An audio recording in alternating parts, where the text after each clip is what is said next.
Welcome to Theological Grazing.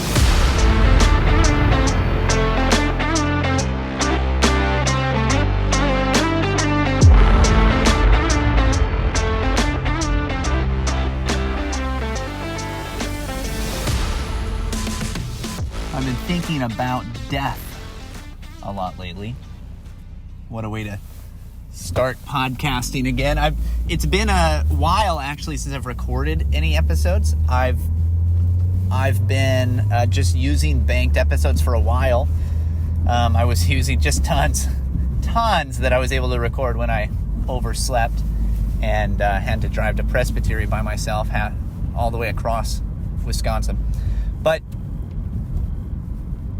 even though I could have started to use them, I thought maybe I'll go to 2 a week because I still have ideas. I'm still banking tons of things that I want to discuss in this format.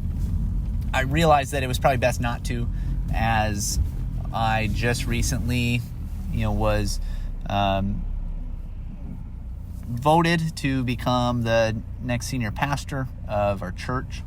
And I guess, I don't know if you call it senior pastor, solo pastor, since it's just me now. But with that, I thought with just the transition and everything, I thought I should, pull back from some things. But what having all these banked episodes, that allowed me to do is I didn't have to stop doing this podcast for a time. There wasn't a huge lag. There probably was at times, either when I forgot or maybe around Christmas. But anyway, you don't care about that.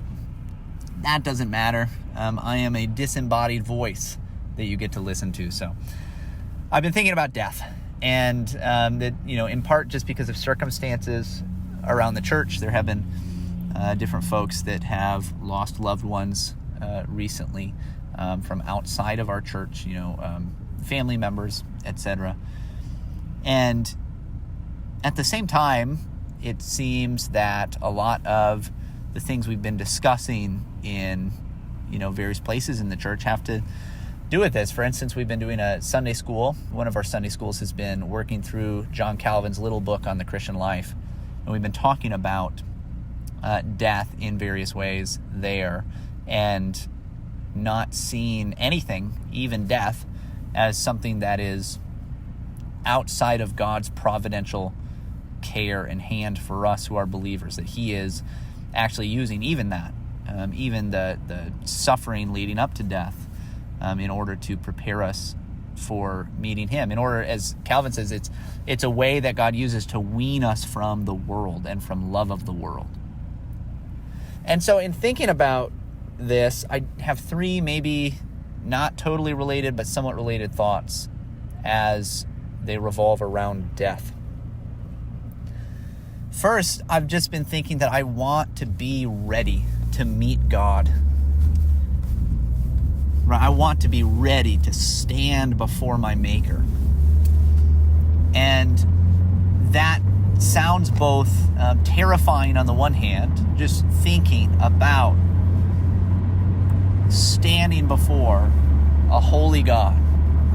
There's a certain kind of terror. I think good terror. I don't think bad terror in me. I don't think that it's without faith, because I'm speaking of this inside of being a Christian, right? I'm not talking generally from the outside. I'm saying for me, I have confidence to approach the throne of grace, and yet there is an amount of terror when I think of meeting God face to face. But also, I want to cultivate that. By the way, I want that to not just disappear. I want to feel the weight of being in the presence of the living and true God. And at the same time, I want to cultivate that love of God and joy in Him that weans me from this world, where I want to go home. That as long as the Lord tarries and as long as He doesn't take me, I want to be faithful here. I want to be happy here. I don't mean to, remove myself in my head or emotional state from the world as He's given it to me. I love my life. I really do. I love my life. I love my family. I love the things that God has given me to do.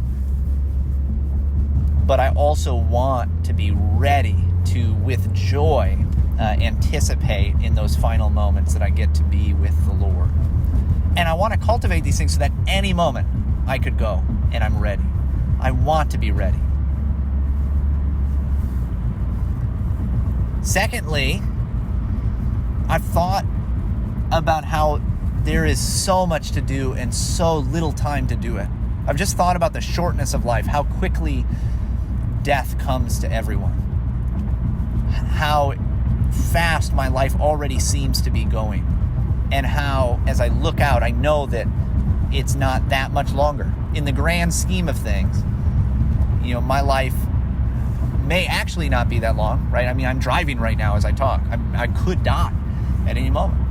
But also, just even if I was to live to a decent old age, I don't think that that's going to feel like that long from now once I get there. I think once I get there, I will feel, and everybody says this, man, it went so fast, right? Where did the time go? It went so fast. That being the case, there's so much to do, right? There's so much work for the Lord to do. I want to do it, right? In my family and in my church and in every way. I want to cultivate a willingness, a desire to be obedient in everything and to work hard, right? Like a godly work ethic. Not just to, accumulate wealth or to build up what I have here in this life, but also just for the Lord, right? I want to accomplish things. I want to do things for the Lord, and there's so much to do, right? I once, heard the phrase something like, leave life without any rounds in the chamber. That's what I want, again, to cultivate, that I would leave it all on the field, that I wouldn't get to the end and look back and think, man, I wish I would have whatever. I don't want that. I want to head toward my death, knowing it's coming, knowing I am in the Lord's hands in life or in death. And so I want to do everything that I can and anything that I can for Him. Obviously with wisdom and all of the caveats and nuances that you might want to put with that. Or maybe not all of them. Some of them. Some of the nuances, some of the caveats, but maybe not all of them. Lastly, this is more kind of different, I guess, but it has to do with death. I was just thinking about the good of a natural death, if at all possible. It may not be possible. This is not to condemn any who, this works out differently for them or in their family.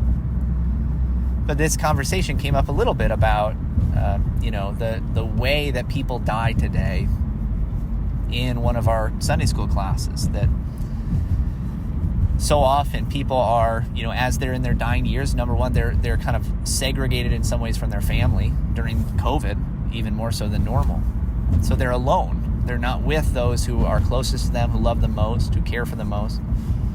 And they are, often, especially near the end, drugged to such an extent that they just have no clarity of mind to be with those who are around them. And sometimes that is a grace because, it can, no doubt, be so unbearably painful at times. But there does seem to me a good in trying as best that I can, in what way that I can, and working with my family, even thinking about this and talking about this before that time comes, that even if it be somewhat more painful, that if I could be more present, even if it means that my life is shorter, that I could be more present leading up to the end with my family, with my loved ones, than if maybe every single intervention that is possible is used. That seems good to me, a more natural death. I also really hope, I desire that I die around family, with those, my wife, my children, that I be around them and that they be around me as I, draw near to death.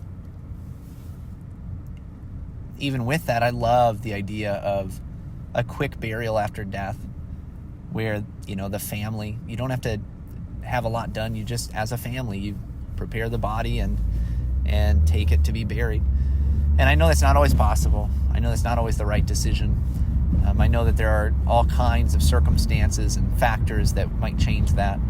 And so I'm not laying out even a plan that I want to follow no matter, like this is so important to me. That's not the most important thing to me, but it would be good, I think. So I don't know if these connect at all, but I had them on my mind as I've been meditating on death.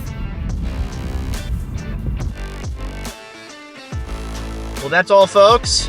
If you could help me out, rate and review this podcast, share it with a friend, go ahead and email me if you have any questions. We're out.